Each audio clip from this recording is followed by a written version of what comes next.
क्या आपका रिज्यूमे ऐसा दिखता है? अगर हाँ, इस वीडियो को देखने के बाद दोस्तों आप एक प्रोफेशनल रिज्यूमे बनाना सीख जाओगे। रिज्यूमे एक ऐसी चीज है जो एचआर के ध्यान में सबसे पहले आता है। ऐसा कहा जाता है कि एचआर को केवल 6 से 8 सेकंड लगते हैं कोई भी एक रिज्यूम को वेरीफाई करने के लिए, यानी कि देखने के लिए। अगर आप उस 6 से 8 सेकंड में अगर उसको अट्रैक्ट नहीं कर पाए तो शायद आपको जॉब भी नहीं मिल सकती है दोस्तों, क्योंकि इंटरव्यू तो बाद का प्रोसेस है, पहले तो आपको कॉल तो आना चाहिए। तो आज हम इस वीडियो में जानेंगे कि कैसे एक प्रोफेशनल रिज्यूमे बनाया जाता है, कौन से 8 से 10 ऐसे पॉइंट है जो आपको ध्यान में रखने हैं। मैं खुद मैनेजर रह चुका और कई सारे इंटरव्यू लेने के बाद दोस्तों मेरे एक्सपीरियंस से मैं बता सकता हूँ कि कई सारी जो इंटरव्यूअर होते हैं उनको रिज्यूमे ही नहीं बनाना आता। तो आज जानेंगे पूरा प्रोसेस, वो भी मैं प्रैक्टिकल आपको करके दिखाऊंगा और कैसे आप एक प्रोफेशनल रिज्यूम बना पाते हैं। तो चलते हैं दोस्तों एक सुकून भरी जिंदगी की ओर, आप और मैं यानी महेश बच्छाव। सबसे पहले दोस्तों आपको एक माइक्रोसॉफ्ट वर्ड या गूगल डॉक ओपन करना है। मैं प्रीफर करता हूं कि आप गूगल डॉक यूज कीजिए, ये कोई पेड प्रमोशन नहीं, आप जिसमें भी चाहे उसमें बना सकते हो। पहला स्टेप तो आप यही हो गया दोस्तों, क्योंकि अपना रिज्यूमे हमेशा दोस्तों ऑनलाइन रखेगा। कई बार तो इंटरव्यूअर ये होते हैं कि वो हार्ड कॉपी लाना भूल जाते हैं और उसको उनके पास कोई सॉफ्ट कॉपी भी नहीं होती, इसलिए हमेशा अपना रिज्यूमे ऑनलाइन रखिएगा। दूसरा स्टेप है दोस्तों, रिज्यूमे में सबसे पहले आना चाहिए आपका नाम। आपका नाम दोस्तों आप फर्स्ट नेम या लास्ट नेम रख सकते हो, फर्स्ट नेम या आपका फादर का जो मिडिल नेम होते हैं वो केवल इनिशियल रख सकते हो और आपका सरनेम आ सकता है, लेकिन आपका नाम बड़े फॉन्ट में होना चाहिए, क्योंकि दोस्तों सबसे पहले इंटरव्यूअर को आपको नाम ही पता होना चाहिए। उसके बाद दोस्तों 2 से 3 लाइन का एक शॉर्ट डिस्क्रिप्शन आना चाहिए, लेकिन इस डिस्क्रिप्शन के बारे में मैं आपको आगे बताऊंगा, इसको अभी स्किप कर दीजिए, क्यों मैं वो आगे समझाता हूँ। चौथी चीज है दोस्तों, उसके अंदर होनी चाहिए आपकी डिटेल्स। चौथी चीज है दोस्तों कि उसके अंदर होनी चाहिए आपकी कॉन्टेक्ट डिटेल। यहाँ भी कई सारे जो इंटरव्यूअर होते हैं वो दोस्तों वो गलत सिलेक्शन कर लेते, वो पहले लाइन में लिख देते कि एड्रेस क्या है। एक बात समझिए, एचआर को आपके एड्रेस से कोई मतलब नहीं है, आप कहाँ रहते हो तो वो अलग की प्रोसेस है, अगर उससे अगर चाहिए होगा तो आपसे मांग लेगा बाद में, लेकिन कॉन्टेक्ट एड्रेस में सबसे पहले होना चाहिए दोस्तों आपका ईमेल एड्रेस।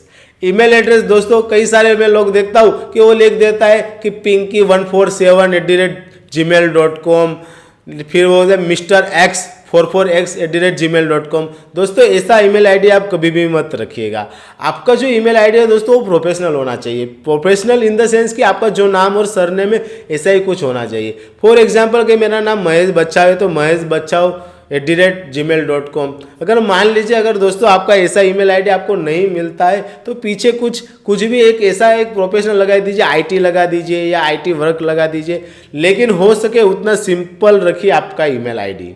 दूसरी कॉन्टेक्ट डिटेल में आनी चाहिए दोस्तों आपका मोबाइल नंबर, जो मोबाइल नंबर दोस्तों जो वर्किंग में हो, जिसका बैलेंस आप पुराते हो। कई बार तो ऐसा हो जाता है दोस्तों, एचआर तो सिलेक्ट कर देते हैं लेकिन मोबाइल कई बार आपका स्विच ऑफ आता है, क्योंकि कई सारे लोग मल्टीपल नंबर भी रखते हैं, इसलिए खास याद रखेगा कि आपका मोबाइल नंबर वर्किंग हो वही डालना चाहिए। तीसरी चीज है जो कॉन्टेक्ट डिटेल में होनी चाहिए वो है दोस्तों आपका लिंक्डइन का प्रोफाइल।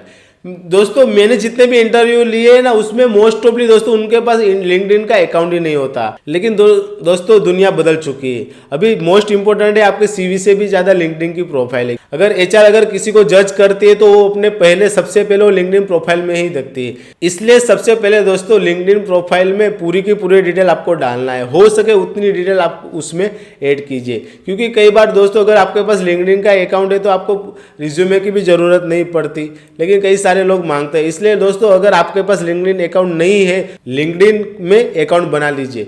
क्यों दोस्तों? क्योंकि लिंक्डइन अकाउंट दोस्तों एक ऐसा सोशल मीडिया प्लेटफॉर्म है जहाँ पे प्रोफेशनल लोग ही रहते हैं। अगर किसी को अगर अच्छा टैलेंट चाहिए तो वहीं पे फाइंड करते हो और आपको ऐसे ऐसे लोग मिल जाएंगे, यहाँ तक कि सीईओ, मैनेजर, ये ऐसे बहुत बहुत लोगों के अगर सर्कल में आना चाहते हो, जैसे कि पिछले वीडियो में मैंने कहा है, तो LinkedIn is the best way. चौथी चीज जो आपके कॉन्टेक्ट डिटेल में होनी चाहिए दोस्तों, अगर पॉसिबल हो तो दोस्तों अगर आपका कोई ब्लॉग हो, अगर आपकी कोई वेबसाइट हो तो वो भी मेंशन कीजिए, क्योंकि अगर दोस्तों वो मेंशन है तो उसके बारे से आपको सामने वाले को आइडिया लग सकता है कि इस बंदे के अंदर कितना टैलेंट है, ये क्या क्या कर सकता है और इसके पास जो टैलेंट है वो कंपनी के लिए कैसे यूजफुल हो सकता है। फॉर एग्जाम्पल मैं डिजिटल मार्केटिंग में मैनेजर हूँ, तो दोस्तों अगर किसी बंदे ने अगर ब्लॉगिंग की साइट बनाई है, अगर खुद की वेबसाइट है, तो उससे मुझे पता चल जाता है कि इसे एसईओ के बारे में कितना नॉलेज है, इसे कीवर्ड रिसर्च के बारे में कितना नॉलेज है। इसलिए दोस्तों अगर आपकी कोई छोटी सी वेबसाइट हो, कोई ब्लॉग हो, तो उसको जरूर मेंशन कीजिए अगर है तो। अगला पॉइंट है दोस्तों एक्सपीरियंस। एक्सपीरियंस में कई सारे इंटरव्यूअर दोस्तों ये गलती कर देते हैं कि वो सबसे पहले काम किया था वो कंपनी आते, उसके बाद की कंपनी, फिर उसके बाद की कंपनी। लेकिन दोस्तों एक्सपीरियंस में आपको रिवर्स क्रम में जाना होता है। सबसे पहले दोस्तों लास्ट कंपनी आपको देनी चाहिए, उसके पहले की कंपनी और उसके पहले की कंपनी, इस तरह आपको ऑर्डर देना चाहिए। और कंपनी में आपको पूरी डिटेल देने की जरूरत नहीं है दोस्तों, केवल दोस्तों कंपनी का नाम और कौन से महीने से कौन से ईयर से आपने स्टार्ट किया और कहाँ तक याद किया है।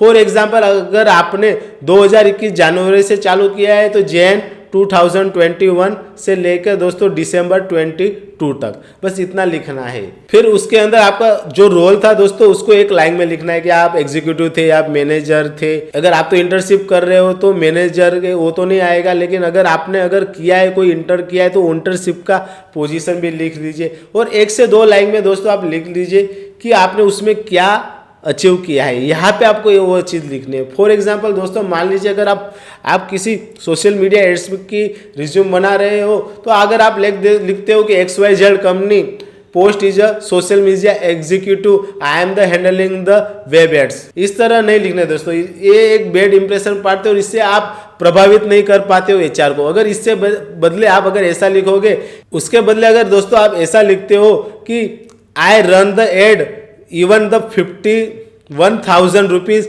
And revenue got the 10 lakh rupees, अगर ऐसा आप कुछ लिखते हो कि भाई मैंने 50,000 की एड चलाई है और 10 लाख रुपए मैंने रेवेन्यू किए विद इन 2 मंथ में, तो this is a very more impactful in your resume.